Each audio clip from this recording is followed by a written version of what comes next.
Hi everyone, welcome to Sanmarga classes. ನಕ್ಷೆಗಳ ಪರಿಚಯ ಅಧ್ಯಾಯದ 3ನೇ ಪ್ರಶ್ನೆಯನ್ನ ಗಮನಿಸಿ. 5,0 ಬಿಂದುವು ಚತುರ್ಥಾಂಕ. ಸೊ ಅಕ್ಷವು ಆಯ್ಕೆ ಎ y ಅಕ್ಷ, ಆಯ್ಕೆ ಬಿ x ಅಕ್ಷ, ಆಯ್ಕೆ ಸಿ ಮೂಲ ಬಿಂದು, ಆಯ್ಕೆ ಡಿ 1ನೇ ಚತುರ್ಥಕ.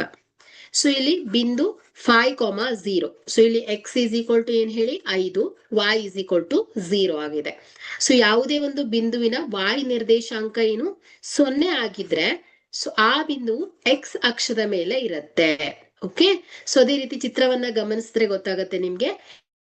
x ಅಕ್ಷದ ಮೇಲೆ ಇರುವ 5 ಅನ್ನೋ ಒಂದು ಸ್ಥಾನದಲ್ಲಿ ಇದೆ ಅಲ್ವಾ. ಸೊ ಹಾಗಾದ್ರೆ ಸರಿಯಾದ ಆಯ್ಕೆ ಯಾವ್ದಾಗತ್ತೆ ಹೇಳಿ? ಬಿ, x ಅಕ್ಷ ಏನಾಗತ್ತೆ ಹೇಳಿ ಸರಿಯಾದ ಆಯ್ಕೆ ಆಗತ್ತೆ. 5,0 ಬಿಂದುವು ಚತುರ್ಥಾಂಕ ಅಕ್ಷವು x ಅಕ್ಷದ ಮೇಲೆ ಇರತ್ತೆ. Okay, thank you.